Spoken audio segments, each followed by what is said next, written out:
Olá a todos que nos acompanham nesse momento, através deste vídeo, desta gravação.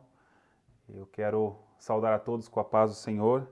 É uma alegria nós podemos ter esse tempo para compartilhar a palavra de Deus. Novamente estamos impedidos de abrir os nossos templos, mas louvamos a Deus pelas tecnologias aos quais nós podemos estar gravando os nossos cultos, celebrando ao nosso Deus e podendo transmitir a sua palavra a todos. E eu quero compartilhar hoje com vocês o tema Vencendo a Amargura. Vencendo a Amargura. E eu convido você a abrir sua Bíblia, abrir seu smartphone no livro de Ruth. No livro de Ruth nós vamos acompanhar ao longo desse livro e aprender algumas lições sobre isso. Mas antes vamos ter uma palavra de oração.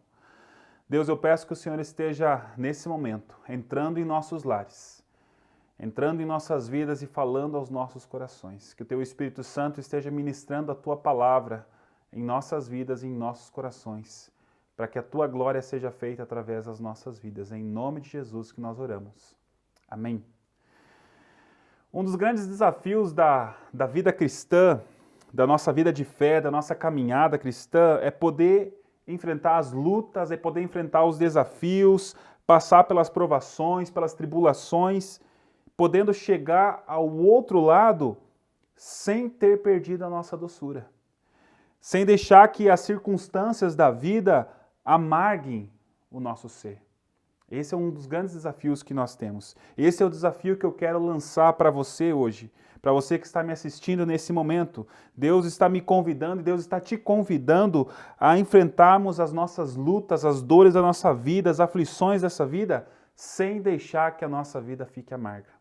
Não podemos deixar a nossa vida amargar, porque você sabe que a nossa vida ela é marcada de momentos onde nós passamos por lutas, passamos por momentos de luto, por momentos de dores, de perdas, nós perdemos pessoas queridas, nós perdemos dinheiro, nós perdemos oportunidades, nós perdemos projetos, nós perdemos muitas vezes. E às vezes nós temos uma longa lista e acumulamos uma longa lista de perdas. E é interessante nós percebermos que no desenrolar da nossa vida, há pessoas que, após passar por esses vales, por esses desertos, por esses momentos de dificuldade, elas se tornam mais sensíveis, elas se tornam mais cheias de empatia, elas se tornam mais capazes de se solidarizar com aqueles que estão sofrendo, porque elas já sofreram, porque elas já passaram por isso. Então elas acabam se tornando mais misericordiosas, mais dependentes de Deus e até mais confiantes no Senhor. Só que ao mesmo tempo, infelizmente, há aquelas pessoas que quando passam por desafios e problemas, elas saem do outro lado mais azedas. Elas saem desesperançadas, desconfiadas, frustradas, mais cínicas e mais amargas. E é sobre isso que eu gostaria de falar com vocês nesse momento. Hoje eu gostaria de compartilhar com vocês alguns princípios que nos auxiliam a não deixar a nossa vida amarga. Alguns princípios que nos auxiliam a não deixar a nossa vida amarga. E a passagem bíblica que nós vamos meditar nesse momento está no livro de Ruth. Neste livro nós encontramos a história de uma mulher que se chamava Noemi. Noemi foi uma mulher que por muito pouco, não deixou que sua vida se tornasse amarga para sempre. Ela passou por um momento de amargura, mas algo extraordinário aconteceu na vida dela e ela não deixou a sua vida se amargar para sempre. Então acompanhe comigo os primeiros versículos de Ruth, capítulo 1. Diz assim a palavra do Senhor: Nos dias em que julgavam os juízes, houve fome na terra, e um homem de Belém de Judá saiu a habitar na terra de Moabe, com sua mulher e seus 2 filhos. Este homem se chamava Elimeleque, e sua mulher Noemi. Os filhos se chamavam Malom e Quilion, efrateus de Belém de Judá. Vieram à terra de Moabe e ficaram ali. Morreu Elimeleque, marido de Noemi, e ficou ela com seus 2 filhos, os quais casaram com mulheres moabitas. Era o nome de uma Orfa e o nome da outra Ruth. E ficaram ali quase 10 anos. Morreram também ambos, Malom e Quilion, ficando assim a mulher desamparada de seus 2 filhos e de seu marido. Por enquanto, até aqui, a palavra do Senhor. Então, Ruth 1 fala do início dessa história. Ela fala de um homem que se chamava Elimeleque, que era casado com Noemi, que tinha 2 filhos, Malom e Quilion, e eles decidem sair de Belém e ir para a terra de Moabe, ir tentar ganhar a vida em uma terra estrangeira. Mas passou-se um tempo e Elimeleque morreu. Ele morreu, seus filhos, após isso, se casaram com as mulheres moabitas, Orfa e Ruth, como o texto falou, e se passaram 10 anos, e Malom e Quilion também morreram. Agora era uma família de 3 viúvas, Noemi, Orfa e Ruth. E a mulher naquela época, irmãos, ela não tinha força produtiva, ela era dependente. Ela era dependente da provisão do seu marido. Então, uma família de 3 viúvas na época era destinada à miséria, à vergonha, à pobreza, à humilhação, à marginalização social e até mesmo à marginalização espiritual, porque era uma sociedade que atrelava a prosperidade material ao serviço de Deus, ao favor de Deus. Então, uma família de viúvas era facilmente vista como uma família amaldiçoada, ou uma família que Deus pesou a mão sobre ela. Então, o texto continua narrando essa história e Noemi encoraja as suas noras a voltarem para suas casas, voltarem para suas famílias, se casarem novamente, seguirem a vida em frente, porque ela estava querendo voltar para Belém. Então, o texto mostra que Orfa seguiu esse conselho. Ela ouviu Noemi, voltou para sua terra, só que Ruth não. Ruth não abandonou Noemi. Ruth decidiu seguir Noemi e acompanhar ela até Belém. E daí acontece o que está escrito lá em Ruth 1, versículo 19 até o 21. Acompanhe comigo. Diz assim a palavra: Então, ambas se foram até que chegaram a Belém. Sucedeu que ao chegarem ali, toda a cidade se comoveu por causa delas. E as mulheres diziam: Não é esta Noemi? Porém, elas lhes diziam: Não me chameis Noemi, chamai-me Mara, porque grande amargura me tem dado Todo-Poderoso. Ditosa eu parti, porém o Senhor me fez voltar pobre. Por que, pois, me chameis Noemi, visto que o Senhor se manifestou contra mim e o Todo-Poderoso me tem afligido? Em outras versões diz: cheia eu parti, mas o Senhor me fez voltar vazia. Quem era Noemi? Noemi, que significa agradável, a agradável que estava permitindo que as circunstâncias mudassem quem ela era, ao ponto de ela falar: eu não sou mais Noemi, eu não sou mais doce, eu não sou mais agradável, eu perdi a minha ternura, Deus me tirou tudo, agora vocês podem me chamar de Mara, porque eu sou amarga, eu sou assim, as circunstâncias me fizeram assim. Então como é que nós não deixamos de ser Noemi para se tornar como Mara? Como que nós podemos fazer para não perder a doçura, tornando-se amargos ao longo da nossa caminhada? Então eu quero compartilhar com os irmãos 4 princípios que vão nos ajudar. E o primeiro desses princípios é: nós precisamos corrigir a nossa visão. Eu e você precisamos corrigir a visão. Fica evidente aqui na fala de Noemi, irmãos, que ela carregava uma visão de Deus que era muito triste e errada. Ela está dizendo que o Senhor se colocou contra ela, que foi o Todo-Poderoso que tornou a vida dela amarga. Consegue perceber essa visão que Noemi estava tendo? Consegue perceber essa visão errada que ela estava tendo de Deus? Se alguém chegasse e perguntasse para Noemi: Noemi, quem é Deus? Provavelmente ela diria: Deus. Deus é um poder que fere. Deus é um Deus que é um juiz severo, que usa um chicote em sua mão direita, esperando o primeiro vacilo da gente para poder usar o chicote em nossas costas. Deus é um Deus que distribui aflições. Deus é um Deus que pesa sua mão sem dó. Deus é um Deus que amaldiçoa até o seu próprio povo. Essa era a visão que ela tinha de Deus. Noemi elabora uma visão de Deus a partir das suas dores. Ela tem uma visão de Deus que vem das suas dores, das suas perdas, dos seus traumas. E quantos de nós fazemos isso da mesma maneira? Quantas vezes nós agimos dessa forma? Nós elaboramos uma visão de Deus baseado naquilo que nós perdemos, baseado nas nossas lutas, baseado nas nossas dores, nos nossos lutos, e não a partir da palavra de Deus. Então, isso não é Deus, meus irmãos. Esse não é Deus. Noemi estava errada e todos aqueles que agem da mesma forma como Noemi agiu também estão errados. Isso é uma teologia doentia. Não é assim que a palavra de Deus desenha Deus, não é assim que nós podemos enxergar Deus na pessoa de Jesus Cristo. Então é uma teologia doentia que fica desenhando um retrato de um Deus monstruoso, de um Deus que é culpado de todos os infortúnios dessa vida, de todas as lutas. Ah, se eu fui demitido, foi Deus. Ah, se eu perdi o meu marido ou a esposa, foi Deus. Ah, se minha empresa não está indo bem, foi Deus. Ah, se o meu negócio não vai bem, foi Deus. Ah, se o meu parente, a minha sogra, a minha mãe veio a falecer por causa do coronavírus, foi Deus. Foi Deus. Foi Deus.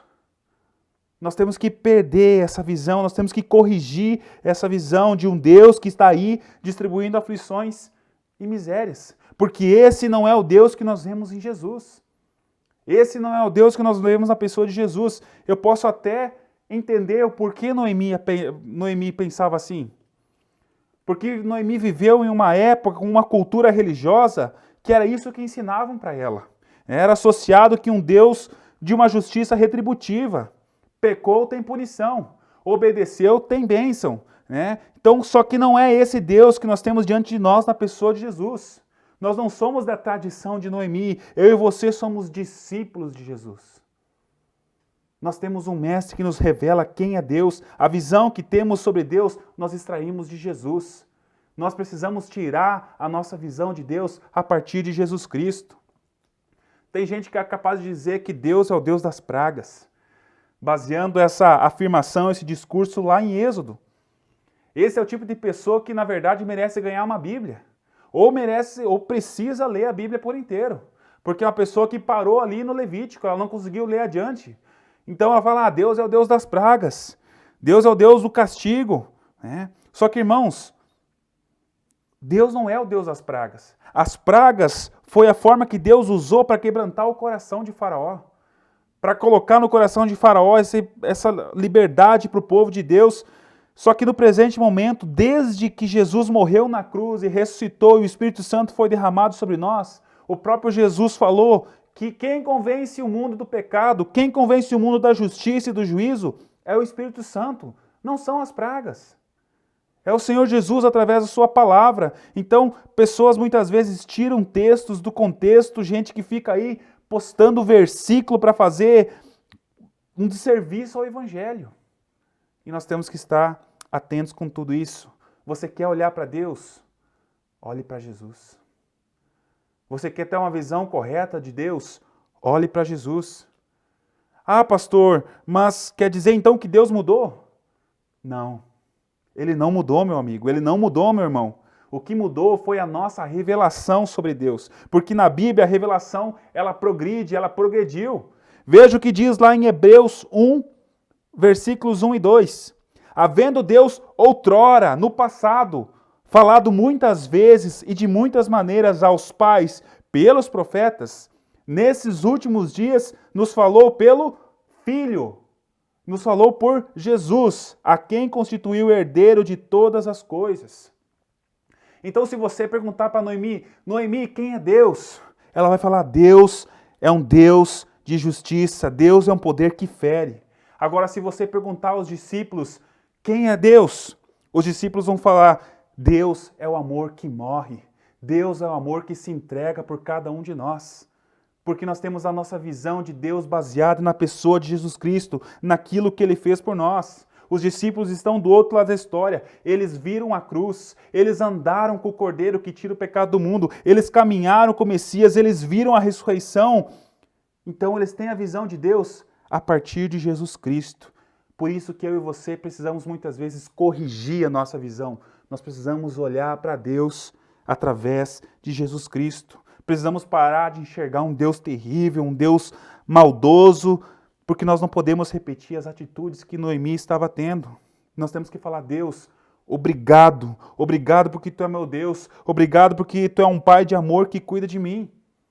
Talvez essa raiva que você sente de Deus porque uma pessoa querida morreu, ou porque uma pessoa querida está de cama nesse momento, talvez uma raiva que você sente de Deus porque você se sentiu injustiçado em alguma parte da sua vida, porque você se sentiu ferido. A única coisa que essa raiva vai fazer por você é levantar um muro, é levantar barreiras que vão te impedir de acessar a única fonte que pode sustentar você para toda a vida. Deus. Então, meus irmãos, essa raiva nos afasta de Deus, essa raiva nos afasta do nosso Pai Celestial, afasta a gente da graça, do perdão e do amor de Jesus. Então, em nome de Jesus, nós precisamos corrigir a nossa visão. Eu firmei um compromisso de pregar a Deus a partir de Jesus.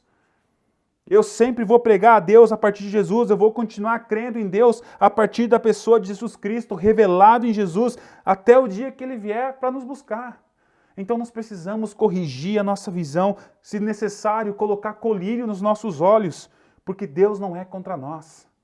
Deus não é contra você, meu irmão. Se alguma coisa tem acontecido na sua vida, se as coisas, quem sabe, não têm dado certo, Deus não é contra você. Deus não é contra você, Deus não é um Deus maldoso que tem prazer no flagelo dos seus filhos. Então corrija a sua visão, comece a enxergar a partir de Jesus. Quando nós mudamos essa visão, o questionamento que tem em nós muda. Porque antes nós falamos, por quê? Por que Deus? Por que isso? Por que isso está acontecendo? Por que aquilo? Por que está acontecendo isso? E nós começamos a questionar, e agora, Deus? Em Jesus Cristo nós questionamos, e agora, Jesus? Como eu faço? E agora, Jesus, diante dessa situação, me ensina.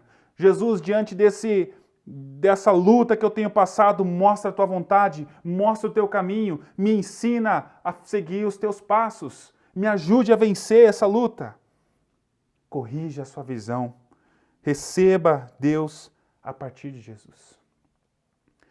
O segundo princípio para nós não deixarmos a nossa vida amarga: celebre o que ficou, ou celebre quem ficou. Noemi diz algo interessante lá no versículo 21 do capítulo 1. Ditosa eu parti, porém o Senhor me fez voltar pobre. Em outra versão diz, cheia eu parti, porém o Senhor me fez voltar vazia. Só que peraí, tinha algo que Noemi não tinha quando ela saiu de Belém. Mas agora, quando ela voltou para Belém, ela tinha. O que era? Era Ruth. Quando ela saiu de Belém, ela não tinha Ruth. E agora ela voltou com Ruth. Ruth agora estava com ela. Sabe qual que é o problema, irmãos? É que Noemi estava tão triste, mas tão triste por causa daquilo que ela tinha perdido, daquilo que ela tinha sofrido naquele tempo, que ela não conseguia enxergar valor naquilo que ainda estava com ela. Ela não conseguia ver valor, entender aquilo que estava com ela ainda, que era algo importante. Noemi, assim como muitos de nós, quando ficamos tristes por causa daquilo que não está mais conosco, ela acabou perdendo o entendimento do valor daquilo que ainda estava com ela. Então, sim, ela perdeu o marido, ela perdeu os 2 filhos, ela não tinha mais as posses, sim, ela não tinha mais tudo aquilo, mas ela ainda tinha Ruth. E que tal celebrar Ruth? Que tal celebrar a presença de Deus e a presença de Ruth em sua vida?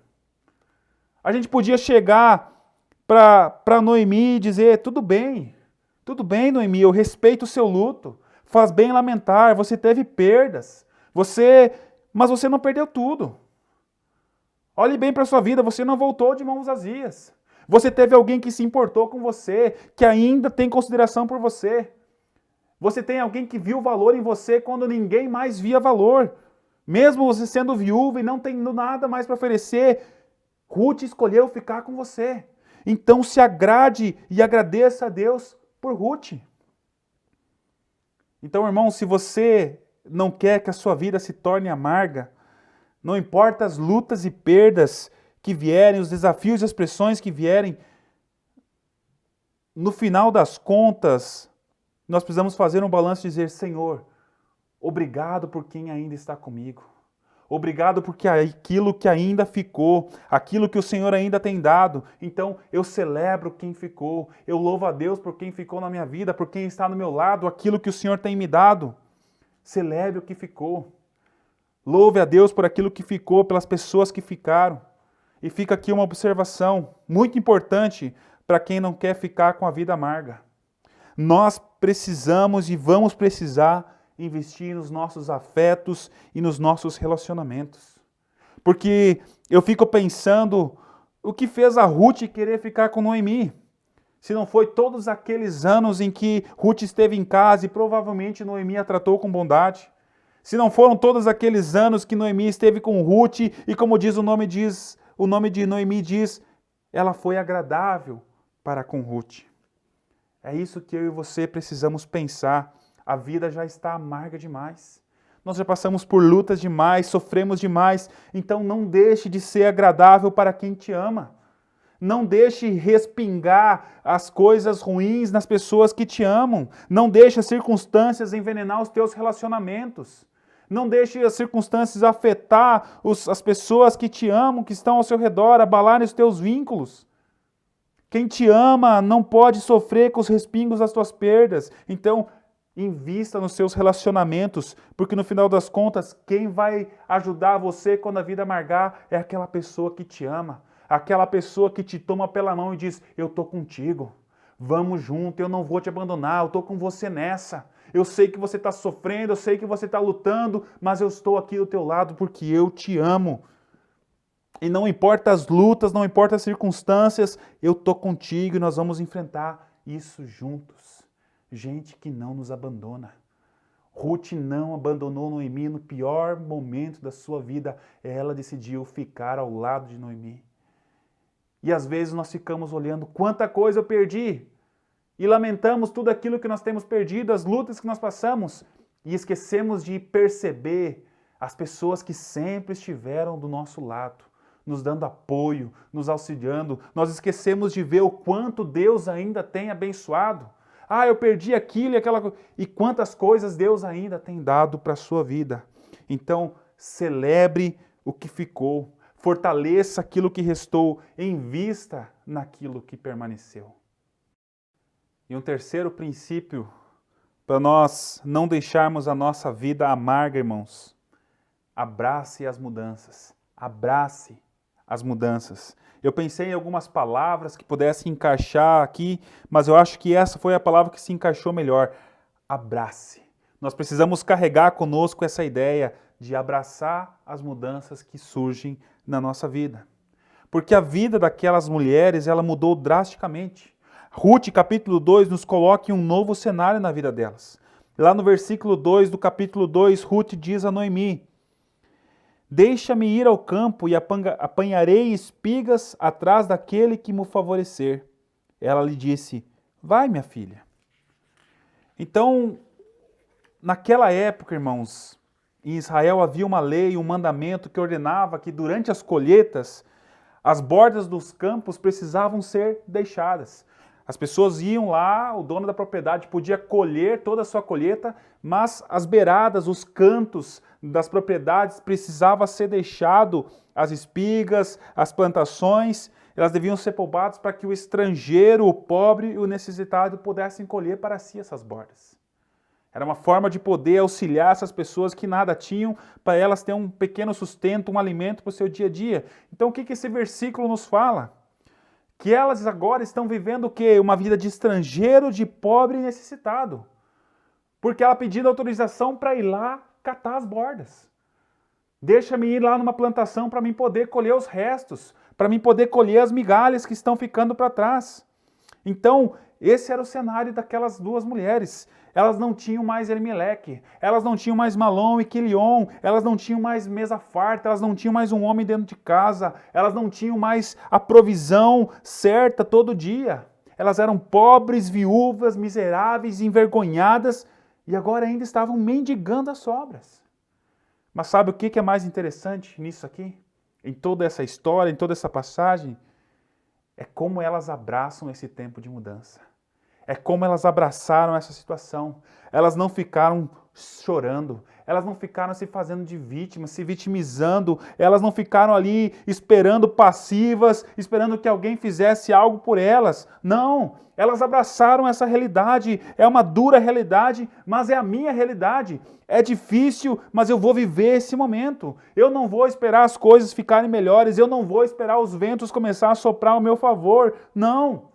Se não tem vento, eu faço o quê? Eu vou remar. Eu vou seguir em frente, eu vou abraçar a mudança na minha vida.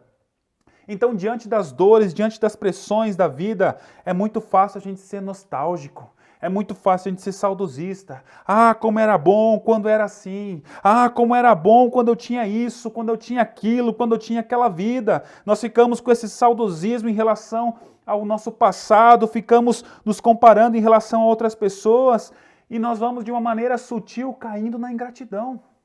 Vamos ficando ingratos e sabe o que acontece? A nossa vida vai ficando amarga, irmãos. A nossa vida vai azedando. Sabe por quê? Porque um dos segredos da infelicidade, irmãos, é o descontentamento. Um dos segredos da infelicidade é o descontentamento. É quando a gente vive uma vida e uma felicidade baseada no assim que. Eu vou ser feliz assim que. Assim que eu tiver um filho, então eu serei feliz, porque eu já estou, quem sabe, há 10 anos esperando, então eu só vou sorrir assim que o filho vier. Ah, eu só vou ser feliz assim que eu sair de casa, porque eu não aguento mais esse tormento dentro da minha casa. E a gente vai postergando, a gente vai adiando a nossa felicidade, adiando a nossa experiência de vida, postergando para o futuro e ainda condicionando isso a alguma conquista. Ah, eu só vou ser feliz se acontecer alguma coisa, se der certo. Mas não é assim. Não é assim, não é essa visão bíblica de felicidade, porque a visão bíblica de felicidade, ela não é baseada em circunstâncias, ela não é um objetivo que se persegue, mas é um estado da nossa alma que nós desfrutamos na força e na presença do Espírito Santo e de Cristo a cada momento que nós passamos. Eu sou feliz. Posso estar passando por lutas, estou passando por dificuldades, mas eu sou feliz em Cristo Jesus. Eu sou feliz pela presença do Espírito Santo na nossa vida.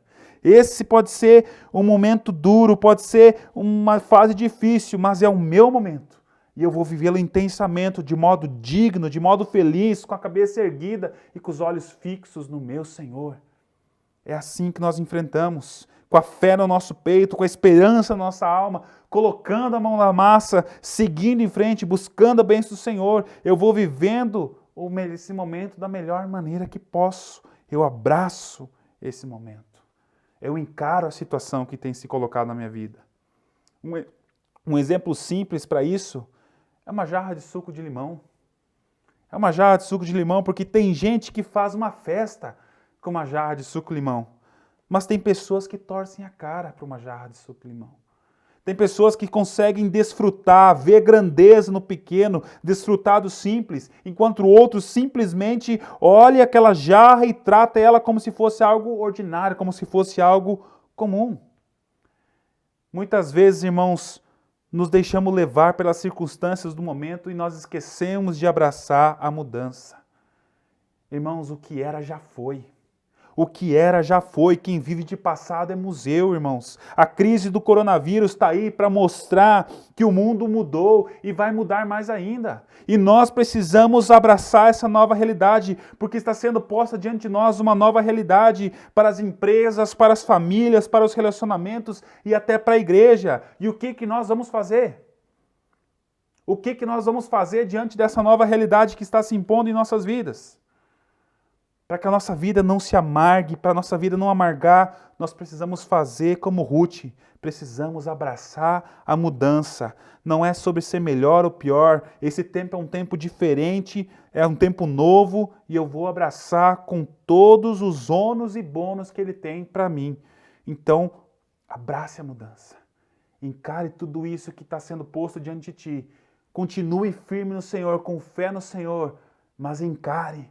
Não fique se lamentando, não fique parado chorando. Siga em frente. Abrace essa mudança com esperança e confiança no Senhor, irmãos. E o quarto princípio, irmãos, para não deixar a nossa vida amarga, finalizando esse nosso tempo aqui, o quarto princípio para nós, para não deixarmos a nossa vida amarga, olhe para o seu Redentor. Olhe para o seu Redentor.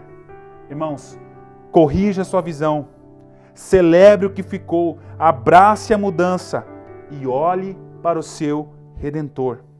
O texto de Ruth, ele é belíssimo. Ele nos leva por caminhos poéticos, porque Ruth vai colher as espigas e acaba indo em um campo que pertencia a um homem chamado Boaz. E nesse campo um encontro acontece entre Ruth e Boaz, esse homem se apaixona por Ruth, e Ruth conta a Noemi como Boaz foi bondoso e generoso para com ela. Noemi deve ter saltado da cadeira. Como é que é? O que você falou? Boaz falou com você, Boaz se interessou por você. Minha filha, Boaz é o nosso parente mais próximo, Boaz é o nosso resgatador. É Ele que pode mudar a nossa vida, é Ele que pode mudar a nossa história. Irmãos, naquela época havia uma lei que quando a mulher ficava viúva, ficava sem os filhos, ela ficava totalmente desprovida dessa figura masculina para ser o provedor. O parente mais próximo deveria casar-se com ela. No nosso caso aqui, deveria se casar com Ruth. Porque essa era uma forma de poder resgatar a mulher da pobreza, resgatar a mulher da vergonha. Esse é o contexto desse nosso texto. Então, quando Noemi está dizendo que Boaz é o resgatador, ele está dizendo, esse é o homem que pode mudar a nossa história. Esse é o homem que pode reverter a nossa situação. Resumindo em detalhes toda essa passagem, irmãos, Boaz se casa com Ruth e se torna o seu resgatador. Também chamado em outras versões de remidor ou redentor. Redentor, irmãos. Em Ruth 4, a cena que está se desenrolando, que nós vemos é Ruth dando à luz a um filho. E o nome dele era Obed. E que teve um filho que se chamou Jessé, que por sua vez teve um filho que se chamou Davi. Você está entendendo a conexão? Está conseguindo associar a conexão? Ruth se tornou a bisavó do rei de Israel. Ela se tornou bisavó do rei de Israel, um dos melhores reis, se não o melhor rei de Israel.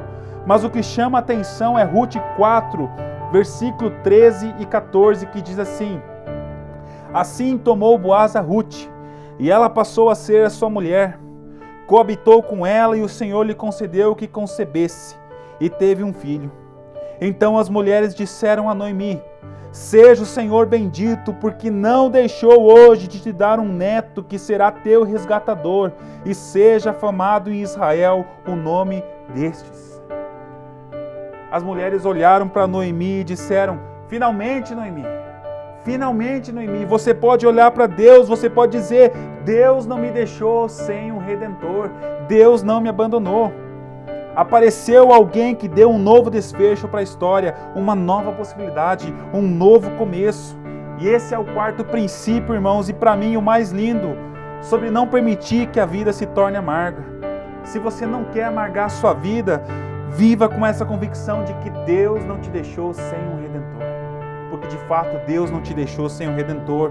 Nós temos um Redentor e o nome dele é Jesus Cristo. Aquele que vive e reina eternamente, aquele que curou leprosos, curou enfermos, expulsou demônios, pregou as boas novas de salvação do reino de Deus, morreu na cruz do Calvário por mim e por você. Ele, em seu sacrifício, ele despojou os principados e as potestades, e ao terceiro dia ressuscitou para a glória eterna, pelos séculos dos séculos, a Cordeiro que foi imolado e ressurgiu da morte, para ser o meu Redentor, para ser o teu Redentor. Nós temos um Redentor, Deus não nos deixou sem um Redentor. Aí você pode estar perguntando aí na sua casa: mas o que isso tem a ver comigo? O que isso tem a ver comigo? O que isso tem a ver com a minha história? Tem tudo a ver, meu irmão. Tem tudo a ver, porque Jesus é o nosso Redentor, porque Ele é a nova história, Ele é o novo começo, Ele é a nova caminhada. Irmãos, eu não posso garantir, mesmo que eu pudesse e gostaria, eu não posso garantir que assim como Deus fez com Ruth, Ele deu filhos Quem sabe Ele vai dar um filho a você que é mãe estéril. Eu não sei se eu não posso garantir que assim como Ruth e Noemi receberam muitas coisas, propriedades, que você também vai receber. Eu não posso dizer que Ele te recompensará em dobro, que Ele te restituirá em dobro, porque isso não cabe a mim, isso cabe somente a Deus. Mas o que eu quero nutrir na sua alma é a certeza de que se nós temos um Redentor, se você tem um Redentor, eu sempre vou ter um recomeço, eu sempre vou ter um capítulo a ser escrito. Nós temos um Redentor, significa que a minha vida será maior que as minhas dores, a minha vida será maior que as minhas perdas, a minha vida será maior que as minhas aflições. Eu vou sair do outro lado, talvez não com o dobro do que eu tinha, mas com certeza sendo o dobro daquilo que eu fui. Talvez eu não vou ter o dobro do que eu tinha, mas com o nosso Redentor, com certeza nós seremos o dobro daquilo que nós fomos. Porque Jesus muda a nossa vida, muda a nossa história. Porque o quê? Já agora não sou eu quem vive, mas Cristo vive em mim. E eu saio do outro lado, mas sem perder a doçura, sem perder o caráter, sendo ferido, frustrado, por vezes criticados, mas sem perder a doçura. Então eu não vou deixar me amargar, a minha vida não vai ficar amarga, porque eu tenho um Redentor. Eu tenho um Redentor. Então, se eu tenho esse Redentor, nada de mal, nem um infortúnio pode pôr um ponto final na minha história, porque eu sei em quem tenho crido e estou bem certo que Ele é poderoso para me guardar o meu tesouro até aquele dia.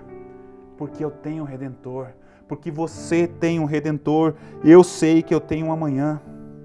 Nós temos quem nos defenda, nós temos quem nos console, nós temos quem nos estende a mão, quem nos toma pela mão, quem nos carrega em meio às lutas e aflições, aquele em que nós podemos descansar e repousar. Nós temos um Redentor.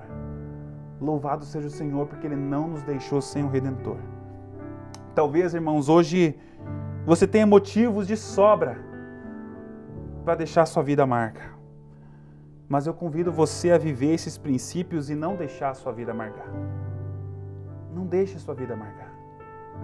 Eu fico pensando muitas vezes na minha vida, como que vai ser no futuro? Como que os meus filhos, como que os meus netos ou bisnetos vão dizer a respeito da minha vida? Ah, vovô Fernando. Vovô Fernando passou por lutas, passou por momentos difíceis, passou por dores. Foi um homem que soube esperar, foi um homem que soube perder, foi um homem que sabe o que é orar e não ter as respostas imediatas, passou por poucas e boas, mas vovô Fernando não perdeu a doçura, vovô Fernando não era amargo, ele nunca foi um homem amargo, ele nunca deixou que as circunstâncias envenenassem o seu caráter, ele sempre teve um coração firmado no Redentor, tinha as costas largas, tinha as costas calejadas, mas um coração doce. Eu penso, eu sei que eu preciso melhorar, eu sei que eu tenho muitas coisas para melhorar na minha vida, eu sei que às vezes eu me torno amargo, eu sei que às vezes eu deixo as circunstâncias amargar a minha vida e eu preciso exercitar esses princípios na minha vida. Mas e você? E você que está agora me ouvindo, e você que está agora escutando essa mensagem, o que dirão ao seu respeito? O que dirão a respeito de você? Será que você não está precisando corrigir a sua visão? Será que talvez você não precisa celebrar aquilo que ainda tem ao redor de você na sua vida? Será que você esmoreceu diante das mudanças, diante das circunstâncias e esqueceu de abraçá-las e vivê-las intensamente na força e no poder do Espírito Santo? Será que você esqueceu que você tem um Redentor? Será que você esqueceu que Jesus está assentado diante de Deus, intercedendo por você nesse momento?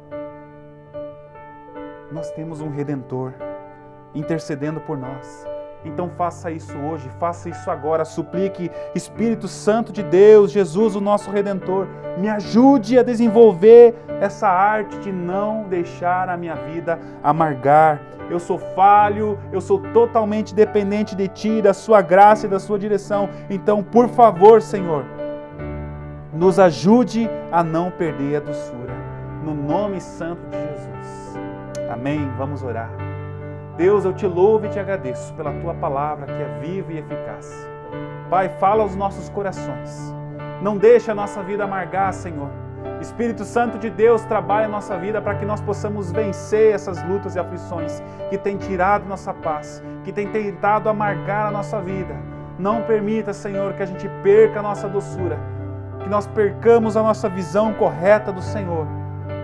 Oh Deus, você é o nosso Redentor e nós te louvamos por isso. Que a gente nunca esqueça que em Ti sempre há um novo começo, em Ti sempre há uma nova história, há sempre um novo na Tua presença, ó Deus, e nós te louvamos por isso. Fala aos nossos corações, derrame a Tua graça sobre os nossos lares nesse momento, em nome de Jesus. Amém e amém. Deus te abençoe. Até a próxima.